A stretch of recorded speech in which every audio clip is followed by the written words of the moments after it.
The numbers told the story. They always do. It's one of those idiots who believe in analytics. This is a numbers game with Gil Alexander on VSiN. Hour number 3 of a numbers game at VSiN, the Sports Betting Network, VSiN.com, Game Plus, iHeartRadio, YouTube TV, Sirius XM Channel 158. It's Gil Alexander flying, not exactly solo because we have guests in studio, but Kelly will be back on Monday. For those missing Kelly, he will be back in his chair on Monday. Thanks to Matt Brown for being on a couple times this week as well. Had a great time with Matt on Monday and Wednesday. We get Tweet Speed of the book. I couldn't agree more, Mako. This is at Shades of Mako. Wow. The Tony Farmer segments on with Gil today were amazing content, fascinating stories from the NFL that most aren't talking about. Not only fascinating stories, but I love his survivor spreadsheets as well that he brought in. Tim Bowers, following Tony's segment, it makes so much sense why the Eagles love them some Dom. Yes. I was so over Kevin Burkhardt hyping up Dom. That one broadcast is like, enough with Dom. Who cares about Dom? But maybe he's one of the Eagles guys, if you know what I mean. And then No Emu Doug. Oh, this is a great transition into Fez. And No Emu Doug. Thanks for bringing in the people who actually like swimming in the mathematical minutia such as yourself. I don't understand anything that Fezzik explains, but I like his segments. Ladies and gentlemen, it's time for Fezzik Fridays. Let's go. Whether it's at the sportsbook or anywhere else in the casino, he's always helping us find an edge. It's time for Fezzik Fridays. Starring the only back-to-back winner of the Hilton Super Contest, Steve Fezzik. You can follow him on Twitter at Fezzik Sports, at your own peril. Stevie, let's just get it out of the way. You're coloring your hair again. Allegedly. Why are we doing this? This is rule number 1 for men. Don't ever color your hair. No, rule number 0 is do whatever your wife tells you to do. Oh. And that trumps rule number 1. Is that what's happening? But you know what? She's mistaken on this. I don't disagree. Yeah. Hey, little controversy, not controversy, but concerning, I'm Elihu Feistel, smartest guy in the industry. Yeah, what do you go after Elihu for? It's almost like my cousin Vinny, where he's like we're having a disagreement about a probability distribution function. Yeah. And I don't understand it. It's like he says, Steve, read my book and it'll be obvious. And Yes, you should read his book. So I go back and I read his book and it's not obvious at all. Elihu Feistel, by the way. Right. Feustel. I always say there shouldn't be a sports gambling. I said this about Barry Lamar Bonds, of course, in baseball. But I will say this about Elihu. Shouldn't be a sports betting or sports gambling Hall of Fame without him in it. And because he has helped so many people over the years. And the crux of the issue, Michael Fiddle posted something, at Fiddle's Picks, is fantastic. And he got 1 point he beat the closing number in the WNBA total by 1 point. And he was unhappy with me because he's like, Steve, I always beat the total by more than 1 or most of the time, but I only beat it by 1. So he has this tiny microscopic edge. And we're saying if a total lands is right on the number, 2.4% of the time, it's a break-even bet of 52.4%. So it's clear cut. The math, it's like 15-minute grits. You cook it 15 minutes, the grits are ready, and it's 52.4%. And now Elihu's like, no, you're wrong. You have a positive expectation at times. Read my book, and I read his book, and I still don't understand what he's talking about. So I will get back to everyone on that. Well, how could I put this? I think this goes back to David Gluck in chess. Glick. Is it pronounced Glick? Yeah, so David Glick, I grew up in Ohio. He went to Walnut Hills High School, and my junior year, I played him in the state championship. And in the first round, he was the 1 seed. Yeah. I was the 8 seed. Yeah. I had to play in the first round, and I almost won. In fact, to this day, he says to me, Steve, if you play Queen E6 here, I don't know what I'm going to do. I never even saw the move. But we drew. We tied. Mm-hmm. And then Glick, who was a master at the time, became a national master, went on to annihilate everyone else in the tournament. And I scuffled through without losing a game the whole tournament. So I finished second in the state my junior year. But I'm a tomato can. I'm like a Class B, and he's already a master. And he finished tied for first in the national championship the following year. I mean, he's truly astounding and became like... You're not making the connection here, though. Do you know why you could never be Glick and you could never be Feustel? Do you know what they have in common? Yeah, they're both like 5 standard deviations better than I at their craft. Well, not exactly the answer I was looking for, but we'll accept that answer. Well, I just wish that Elihu could explain what the heck he's talking about because he's making 0 sense to me. All right, if you are in Las Vegas, Steve Fezzik implores you to go to the South Point to make a bet. What is that bet? Oh, So set up the Dallas Cowboys -2.5, NFL Week 1 at the New York Giants, Sunday Night Football. Go. We are betting Dallas -2.5. Do we like Dallas? Maybe not. But I tell you what I do like, and I don't need Elihu to help me with this one. If I can lay -2.5, -110, and then down the road, I just need to get those G-men +3 at reduced vig. And I'm not confident that I might not get a +3.5 on that game. Yeah. America's team, the big, beautiful star, all that production.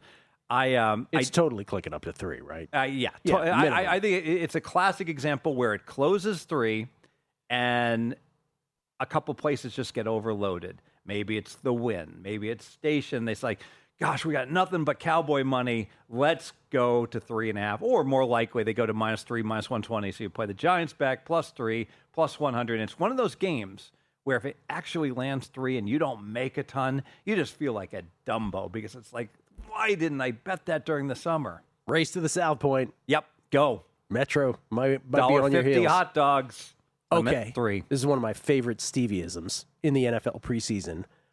This is the time of year where content providers drive you crazy. And I kind of agree with you on this. What is it? It's just they all want the sexy pick. They want to go ahead and play the Rookie of the Year. They want to play the MVP. They want to play Coach of the Year. They want to play all these skill position players to succeed, to go over. All right? So, boy, That's how brains are wired, right? Right. For But overs. all he has to do is stay healthy and, and he'll be, and I think he'll sail over, I mean, JSN, he'll sail over 1,300, reception yards. What could possibly go wrong? Well, I'll tell you what's going wrong. It's like me saying to Stevie, all you have to do is play really, really good moves on every move against Glick, and you might be able to beat him. Yeah, when you play a 40-move game, it's kind of hard to do that without throwing in a few clunkers, a few mistakes, and an outright blunder, and then you get murdered. Oh, man, what's going on? All right, Mr. Smart Man, why don't you give us some specific examples of bets that you've made toward that end? All right, let's go NFL. Let's go running backs, Okay. right? Let's bet against human achievement. Let's bet on injury. Let's bet on decline, especially as you get older. Let's go Derrick Henry, under 1,250. Let's go C-Mac, Christian McCaffrey. He was healthy last year. Let's prove it. Let's see you do it another year, under 900 rush yards. Arizona Love, crowded backfield. They still have John Connor, along with By Arizona Love, you mean Jeremiah Love? That's what you're right. getting at? Yeah, Okay. yeah. The Arizona's running back. We're already banged up. We're going to go under 775. Let's go Scatabo, under 800. They just picked up Najee Harris. They did. The Giants did. So if Scatabo plays all 17 games, then we're in trouble. But he's been prone to some injuries, and you know what? He might just get a concussion headbutting some wrestler at some WWE event.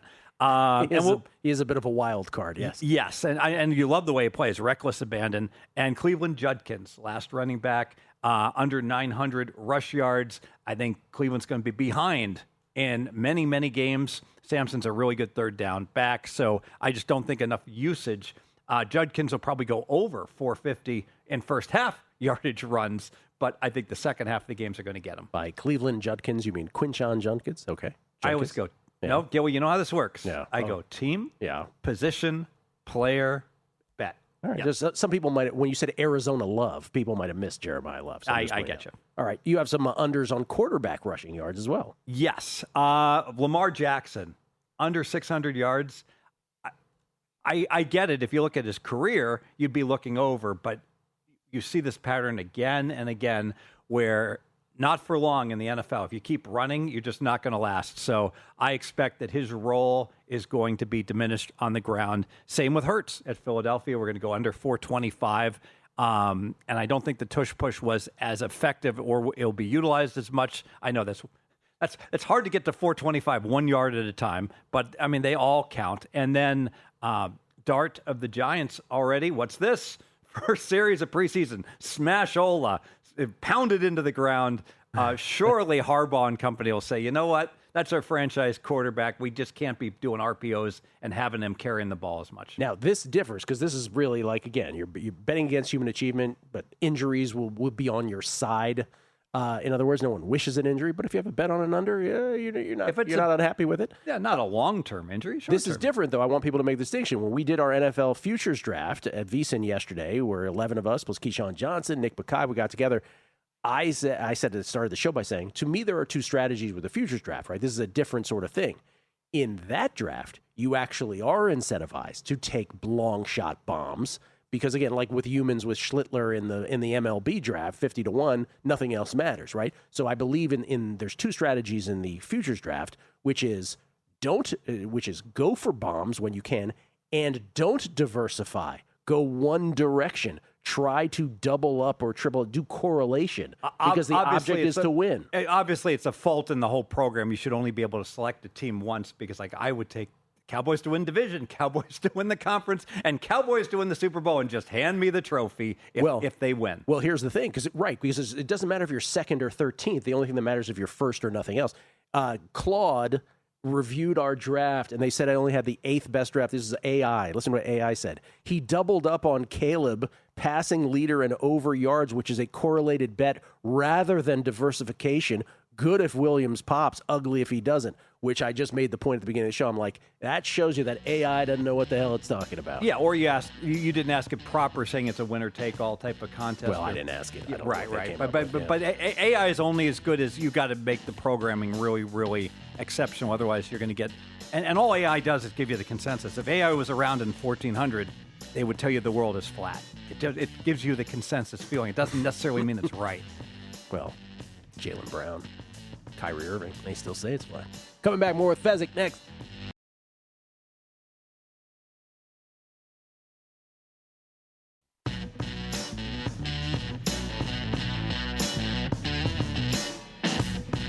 A numbers game on VSiN, the sports betting network. Do not sleep on the sharp plays. Unmatched transparency with records updated daily. AI betting analysis, real-time global betting info, and alerts directly from the pros. Check them out. Sharpplays.com. You can scan the QR code on your screen for more. We get tweets beating the book. Best listeners in the game. Have I said that yet today? Abigail. Man, that was a fun watch, the futures draft yesterday. Great group of people with the content we all want. I do like the idea of next year being in a ballroom and the big Swede, Dustin Sweetelson, announces each pick from the podium. More. Bakay had the line of the night. Yeah, he did. Again, fantasy football team. Humans is colon. Las Vegas 514. Yo, news from home. This is from D.C., the DMV, everybody, when he says home. Formula One and this Freedom 250 Grand Prix race is taking over our city this weekend. I sure hope they didn't do what Vegas did and sign a 10-year deal to have this ridiculousness after this year. Sheesh. Oh, boy, I hope you're right, man, because it, for those of us who live on the Strip or around the Strip, good God, yeah. I think they're keeping it here for 10 years. After the 3-year mark, sometimes they get out of it, but, yeah, I think it's staying for 10 here. That's fun. This is from, got to forward ahead here. Again, most of these are all people racing to bet Carlos Alcaraz at big numbers wherever books were asleep. In case you missed it again, the big news this morning, Yannick Sinner saying that he is pulling out. By the way, I should mention this, and I don't know if I mentioned this on the show or if this was off air. I think I might have mentioned this on the show. But on prediction markets, about 4 days ago, someone was pounding the no on Sinner playing.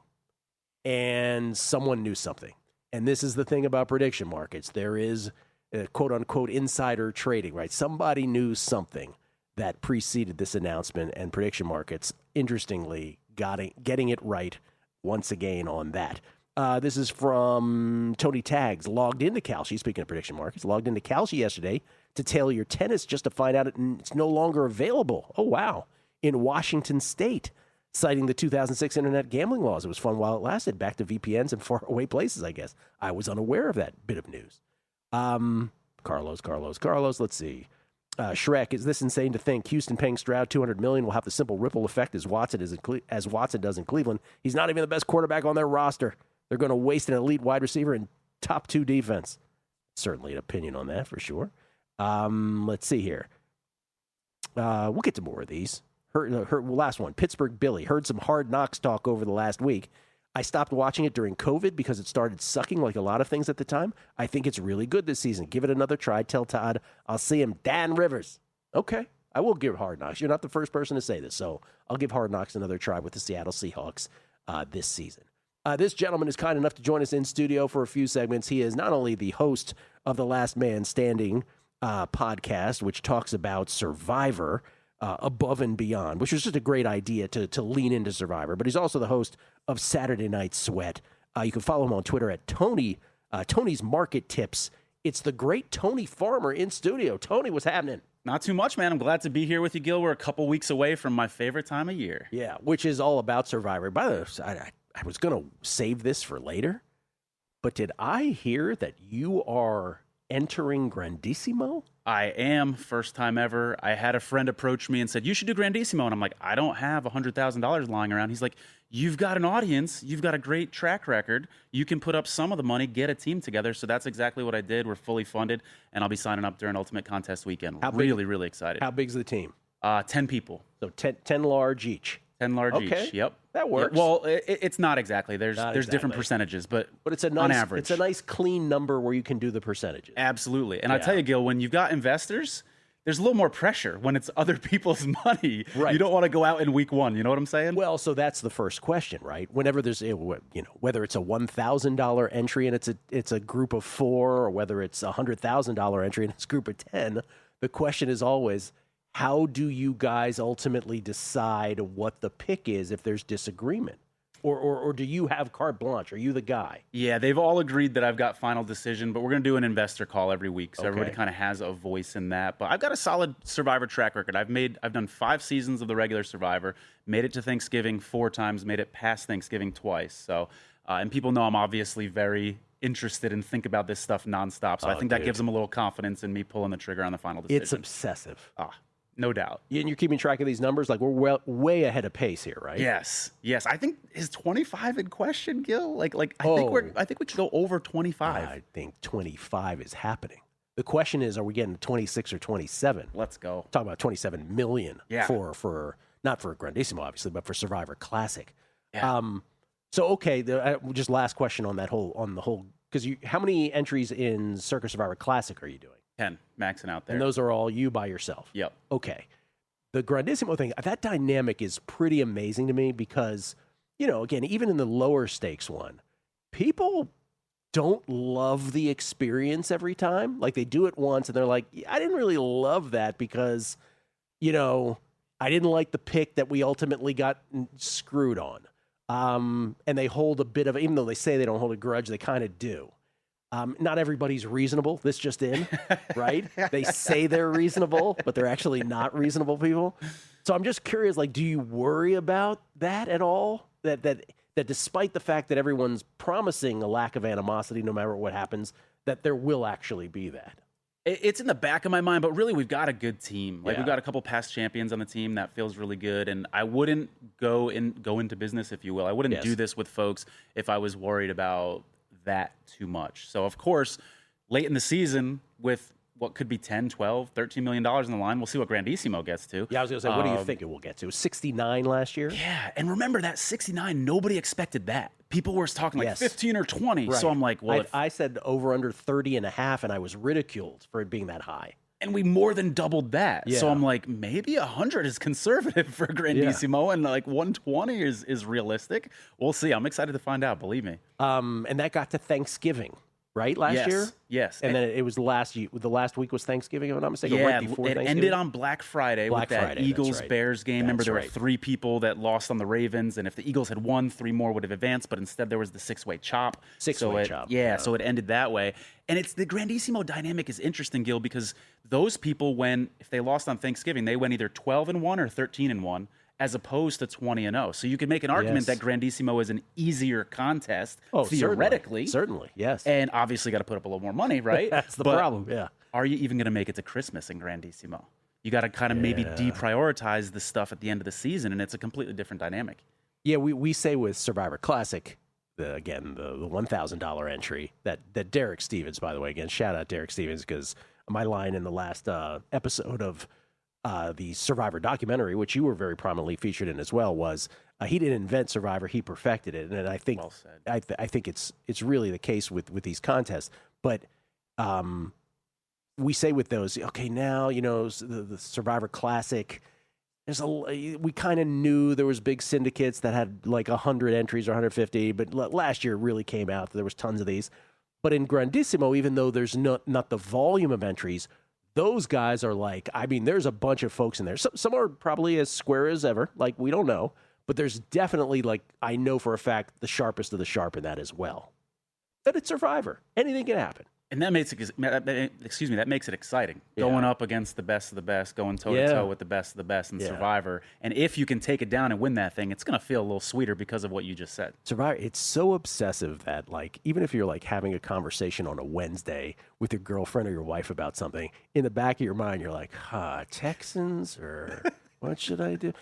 So the podcast, how many times a week do you do the podcast? Last Man Standing. A weekly podcast, Yeah. Wednesday nights, 7 p.m. Eastern. We always do it live. This upcoming week, it's not going to be live because we got the Radio Row event. And Live on Twitter? Live on YouTube and Twitter. Okay. And then after it's live, it's also on Apple, Amazon, Spotify, all those things as well. Beautiful. And we're really What's your excited. Your co-host name?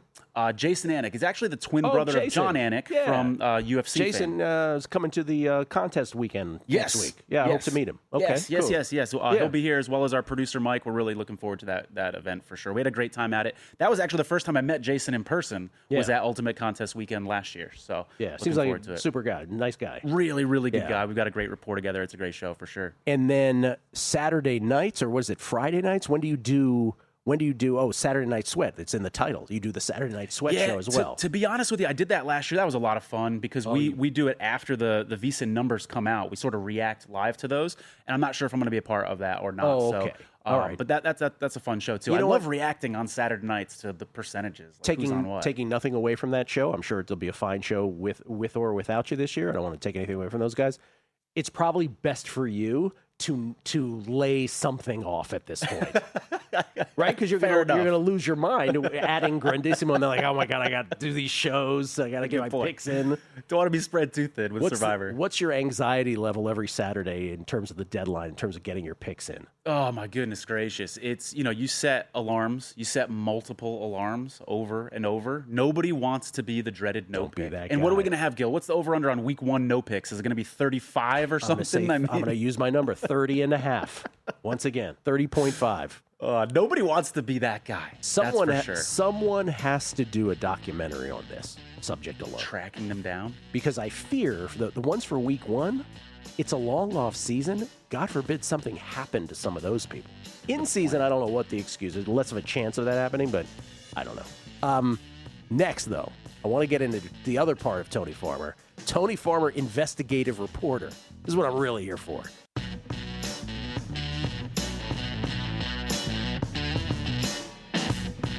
A numbers game on VSiN, the Sports Betting Network. College football season is almost here, and betting it blind is a losing strategy. Get the VSiN College Football Betting Guide free with VSiN Pro. As previews of all 138 FBS teams, our preseason top 50, power ratings, proven betting systems, and best bets from VSiN's sharpest minds. That's not all. VSiN Pro also gets you the NFL betting guide, the Fantasy Life Fantasy Football Guide, daily best bets, real-time betting splits, AI-powered prop projections, and 24/7 video on the VSiN Watch app. Try it today for just $9.99 or lock in a full year and save 50% with a VSiN Pro annual subscription. Head to VSiN.com/subscribe. That's VSIN.com/subscribe. Gil Alexander with Tony Farmer in studio. Let me read some tweets here before we get back to Tony because we got a bunch to catch up on. Xavier82, Gil from yesterday, GM Gil from yesterday's NFL Futures Draft. What were your favorite selections from other participants? I love hearing which future plays others wished they had in their portfolio. I don't know if I wished I had this, but I think the most solid play of all was JVT going under on Fernando Mendoza's passing yards. That was a pretty cagey pick. Obviously, with the Raiders starting the season with Kirk Cousins, you never know when Fernando Mendoza will get in, so that was just a solid, smart play, I think. James Fessler, I wonder if Sinner's physio spray guy hedged his withdrawal on Polymarket. He might have. Somebody did. Somebody knew something. Kevin Ryan. Gil for those trending bettors, the arrogant Sean Payton. The arrogant Sean Payton is a perfect 12-0 covering the first half line since he has been the Broncos head coach. Talking about preseason, I imagine is what you're saying. Rich Sports 1981. I sure hope Derek starts a college football contest next year. The turnout at the Westgate is just awful. Oh, wow. And Nemesis Enforcer letting us know the DC race is IndyCar, not F1. Thank you for that clarification.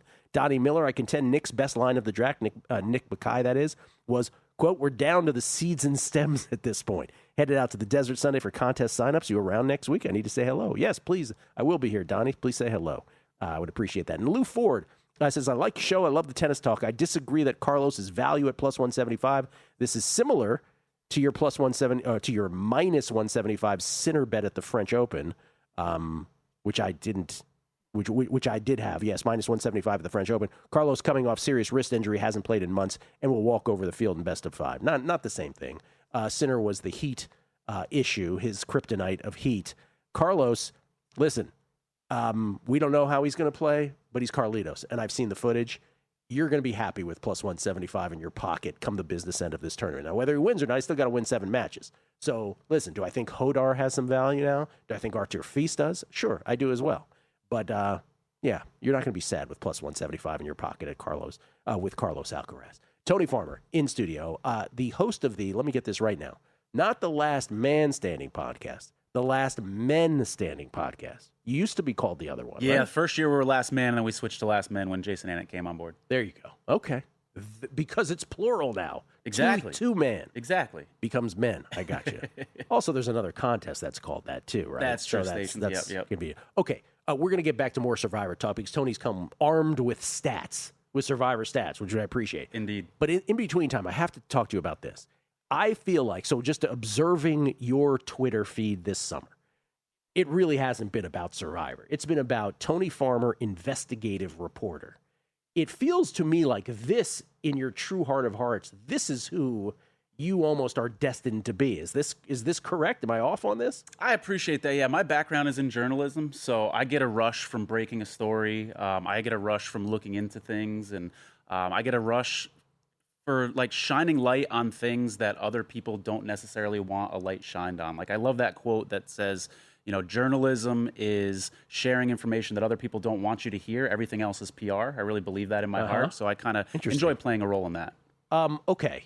By the way, you do a little breaking news this morning. What was your breaking news this morning? Yeah, about 5 minutes before I came in, I just released some public documents that Deion Sanders is being sued in federal court over the Prime 21 logo. So the documents have been public for a while, but nobody really noticed they were public. So I just put that out on my Twitter a couple minutes ago. Well, at least Karuchi Tran is his girlfriend, so he's got that to fall back on. Okay, but the two big stories that you have really covered extensively this summer. And by the way, there really is a sports betting angle to this, which is the whole Mike Vrabel, Diana Russini thing, which I think you very correctly, like you did with the subsequent one with Kyle Shanahan, which we'll get to, but the Diana Russini, Mike Vrabel stuff, I'll use that term, really does have sports betting implications because we all bet on awards. And Russini as a voter, right, if her reporting is colored by her associations, picking my words carefully, that's a big deal for us. Yeah. And who knows if that's the only incident of this? Absolutely. I would argue it's a huge deal. And what I find fascinating is that ESPN, the Associated Press, if you go back and look at any article they've written this summer about Diana Russini, they never mention that she is an AP voter. Even the AP itself, when they wrote her resignation article, did not mention that she was one of their AP voters. So it's almost this taboo subject that people don't want to talk about. Diana Russini told Josh Allen, and this is all on tape, all on video, she told Josh Allen that she was going to vote for him for MVP. She told Brandon Beane, the GM of the Bills, that she was going to vote for Josh Allen for MVP. She then went and voted for Lamar Jackson instead and admitted on a podcast that she lied to those two and she didn't vote for them. This is all public information. And then in addition to that, 2 or 3 days before the awards banquet itself, she's on a separate podcast telling the host of the podcast, they're telling a story about, you told me back then that so-and-so was definitely going to win. This is an awards voter, one of 50 awards voters, kind of running her mouth, telling her friend who is a sports bettor who is definitely going to win the award. Now, she's also closely associated with Mike Silver, very closely, who also has an AP vote. So it doesn't sit well with me. And some of the pushback that I get, Gil, when I bring this up is, well, her vote didn't make a difference. You know, Mike Vrabel won the Coach of the Year award by about 3 votes, and she's just 1 vote. And my perspective on that is, I'm curious about the intent. Like, sure, if she hadn't have voted, Mike Vrabel still would have won the award. And I'm on the record as saying Mike Vrabel very much deserved to win the Coach of the Year award. If I had a vote, I would have voted for him too. He had a great year. But I'm curious about that intent, particularly because those ballots have 1 through 5 spots. So if she did want to help her friend Mike Vrabel out, we know they're very close now. If she did want to do that, she would put him at the top of her ballot, and then spots 2 through 5, she would probably leave off people like Liam Cohen and Ben Johnson that we knew were competitive. So I want to see the ballot, and that's what I'm pushing for. AP, show us the ballot, just like you did the year before when you released all ballots. And by the way, Diana Rossini's assistant Coach of the Year ballot didn't have Liam Cohen and Ben Johnson on it when they were in a job search against Mike Vrabel. I find that interesting too.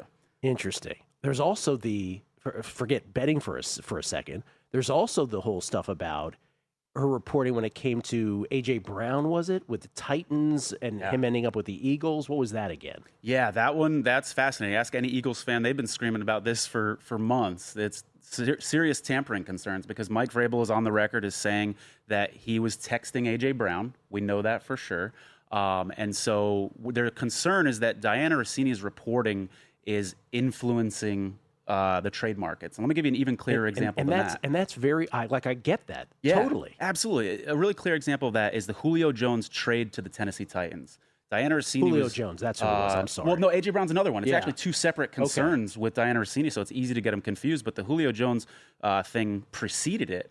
And with the Julio Jones situation, she was out there, in my opinion, cooling the market and saying things like, there's teams interested in Julio Jones for a first-round pick. I have reports that the Titans are interested in a first-round pick. And then lo and behold, the Titans end up trading for Julio Jones for less than a first-round pick. Dude, this gets me upset. I'm kind of with you on this stuff because again, the betting part with the awards, but this, like, if you are manipulating the league, I mean, but in the end, do you think anything's going to happen to her? I mean, I guess she's already lost her job, so it's that nothing else will happen to her ultimately. Well, she resigned.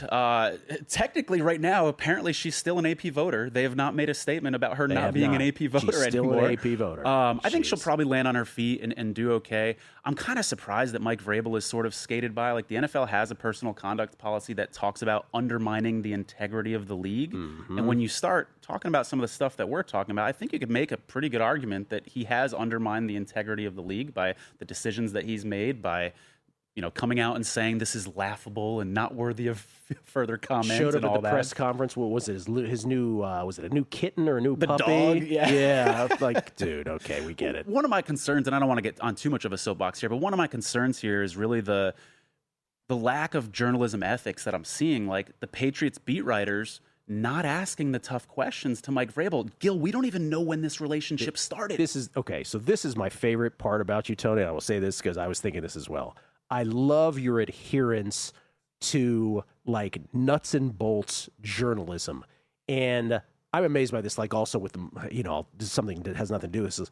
Malika Andrews gets so much criticism, wrongful criticism, in my opinion, for being a journalist at times and giving background on certain players. And people don't understand. These are journalistic principles. It is her duty to do this. She is not hating on anybody. So I love that you stick to that with journalists and hold them to the fire on that. Good for you. I appreciate that. A lot of what I'm doing is releasing public documents. It's releasing documents that I feel like are relevant and we are entitled to as members of the public. A quick example of that, you might remember the Diana Rossini body cam footage that I released, not the Kevin O'Connell one, but we were originally told she was involved in a daring rescue of an elderly man and a dog. Yes, I released the body cam footage that showed that is not true. Completely whatsoever. Untrue. Yes. Tony Farmer, more with Tony. He's got Survivor stats, and I do want to ask him about Kyle Shanahan. On the other side, it's a numbers game at VSiN, the Sports Betting Network.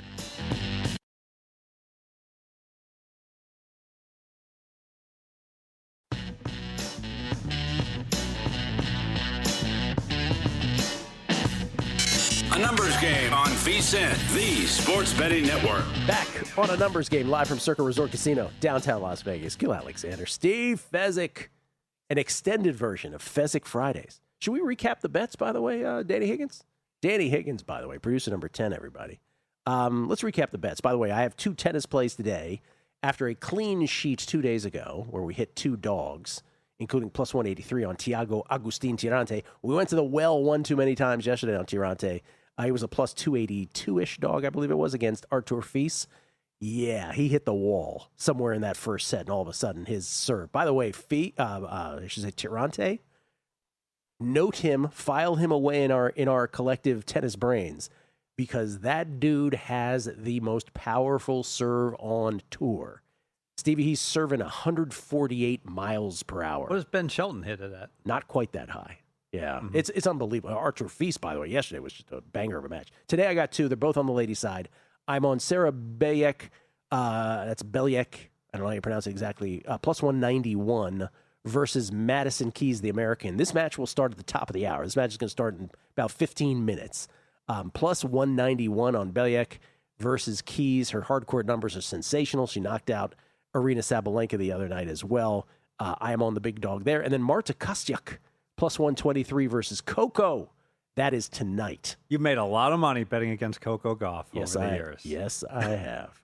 Not that Coco's not great. She is, but oftentimes she is mispriced. She must have certain situations that she does not excel in. No, I mean, there's that. Yes. Here are the. By the way, we got two tennis futures now on the at the U.S. Open.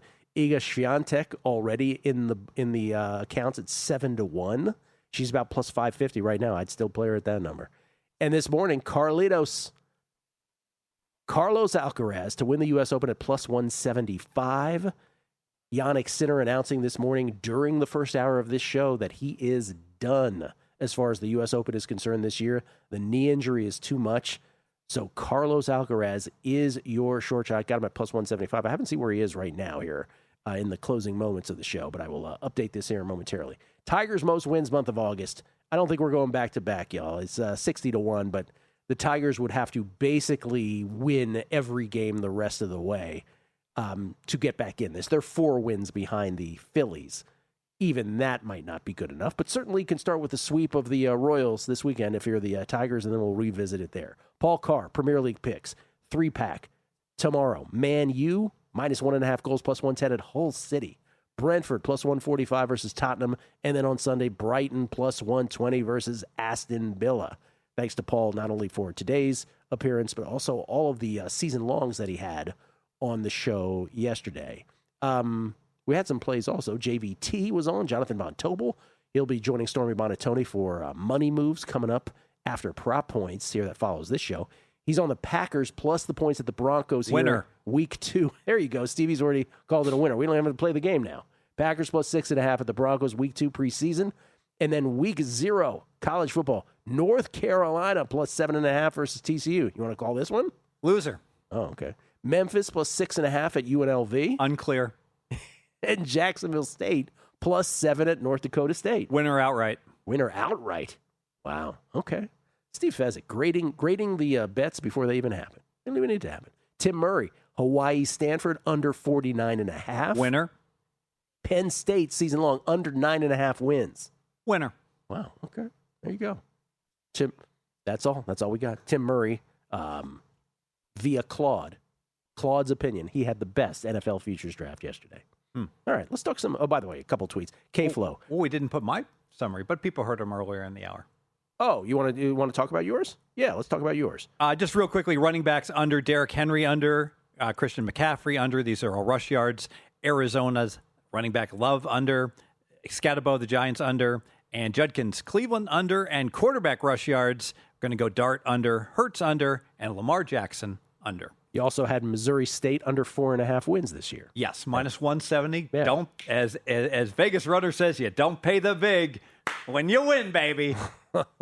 Okay, let's go to Major League Baseball. You have a couple more plays for us in Major League Baseball. You love. I didn't really realize how much you love these, but you are always playing adjusted season win totals throughout the 162-game baseball schedule. Oh, it's such a great market, and shows sometimes people are just too close to the sun. So I'm listening locally at 12:30 a.m. I listen to VSiN here in Vegas, but that's also the station to hear the soon-to-be Las Vegas A's. And so you hear the announcer, and they are so down on this team. This team is terrible. It's like the Isotopes. Remember The Simpsons when the Isotopes were terrible, and they're like, yeah, as soon as this overrated catcher pops out to the second baseman, we'll go to the post-game show. I mean, they say the one thing about all this losing, it's going to build character for next year because clearly we're going to lose 100 games. Well, when the hometown announcer is saying that, you probably should bet that they're going to lose 100 games because Oakland's over-under right now is 61.5, Sacramento A's, whatever you want to call them. We're going to go under 61.5. It would take 13 and 21 to beat us. And I don't think the A's have won a series. They're really bad. Like in months, maybe one series. The Cincinnati Reds were going to go under 74.5. Now 14 and 20 beats us. And we normally would lose if they were just playing against Cleveland every week. But look at that schedule. They have to play the Dodgers not once, but twice. They have to play Milwaukee not once, but twice. They have to play the Cubs twice. They don't get any easy games. Like they're at Arizona is like their easy series. They're going to get their butts kicked. So the Reds under 74.5, a team that the schedule is just going to destroy them. Now, you would think at this point, Steve would say something like Pete Rose is not walking through that door, or Johnny Bench is not walking through that door, or Joe Morgan is not running through that door. But who do you choose? Tony Perez is not coming back. Anyone who watched the 1975 World Series knows Perez homers twice, Game 5, and then Game 7, the Reds are almost donezo, down 3-0, and Billy throws a spaceman blooper to Tony Perez, and that ball's still going over the left field wall. And as soon as Tony hit that home run, like Rose and all the rest of the Reds says, as soon as they cut the lead to 2-3, they all universally said the same thing. We're going to win now. If Perez doesn't homer, they're dead. And then as soon as they traded Perez away, that was the end of the Big Red Machine, even with Tom Seaver. Wow. Good Big Red Machine retrospective right there from Stevie. You grew up in Cincinnati? Or no, Dayton. Dayton, Ohio. Dayton, Ohio. That's Glick right. was in Cincinnati. Well, again, have you put together the Glick Foistel? Do you understand what the common thread is yet? You get it yet? I'm working on it. Okay. A couple reactions to stuff earlier. K-Flow says about the Westgate contest this year, the season win total football one. He says the Seahawks win total is the tiebreaker for the over-under wins this year in the Westgate contest. So the Seahawks will be 10.5. So if you play over, play 12. And if you play under, play 9. Play a number that's significantly, or 8. Play it significantly past. Don't make your tiebreaker if you go under 10.5, 10. Make the tiebreaker count. Yes. Stanford wrong. Get it? Not Stanford Wong. Stanford wrong. He says the WKRP episode. Oh, I didn't know this. You might have. The WKRP episode that you talked about earlier, that Derek mentioned on the Circus Survivor doc. That episode also foreshadowed a real Cleveland disaster that happened just before it went off the air. So apparently the WKRP joke was they were throwing turkeys from the plane, or the helicopter, whatever, the humanity. So apparently there was a balloon fest disaster in Cleveland. Do you know about this? Oh, I believe they released all these balloons, and it caused it wreaked environmental damage to this. The event was intended to be a harmless publicity stunt. However, the released balloons drifted back over the city and Lake Erie and landed in the surrounding area, causing problems for traffic in a nearby airport. In consequence, the organizers faced lawsuits seeking millions of dollars in damages. The thing about the city of Cleveland, the only city in the history of the world to catch on fire, and Randy Newman, Roll On Mighty Cuyahoga. That's how Major League, the movie, starts. Oh. And he's making fun of Cleveland, city of light, city of magic, and Roll On Mighty Cuyahoga. The Randy Newman, the I Love LA guy. Oh, yeah. Yeah, okay. Yeah, short people, got no reason. That's his best jam, right? Short people? No reason to live. Terrible. Song like that can't get made today, or at least won't get played. Let's put it that way. And he said, he's like, it was one of my first hits, but the problem is people would buy it so they could break the record. They were so angry with me, not realizing it was just a parody and I was just making fun. Well, because he's short. Yeah. That was, it was about, okay, last thing, last 60 seconds. Give us a Steve Fezzik season-long NFL thought or bet that you feel is completely counter to conventional wisdom heading into this season. Wow, it's not counter. I was going to give you the Steelers under because they've got a massively overrated quarterback that's like no one likes and who's completely over the hill. And Mike McCarthy, remember when he said he was going to be like embracing these analytics and like really, studying it when he took some time off. I think he just went to Texas Roadhouse and just kept doing what he was doing. But I don't have a team that stands out to me. Well, the Steelers under thing, and I brought this up earlier in the week, which is also if Aaron Rodgers stinks at football, he's 42, he's going to be 43 in December. Will Mike McCarthy have the onions to walk up to him and say, "You're not starting next week"? I don't know that he will. Yeah. So there's that kind of human component. Well, I think they're certainly going to go with. They're pot committed and they have to go with them. But congratulations to Aaron Rodgers, who had like a 10 golf handicap, and so he won the Pro-Am at Pebble Beach. I saw a little plaque with his name on it. Congratulations, Aaron. Thank you, Steve. We've done all we can do. Kelly's back Monday. Enjoy Prop Points at VSiN.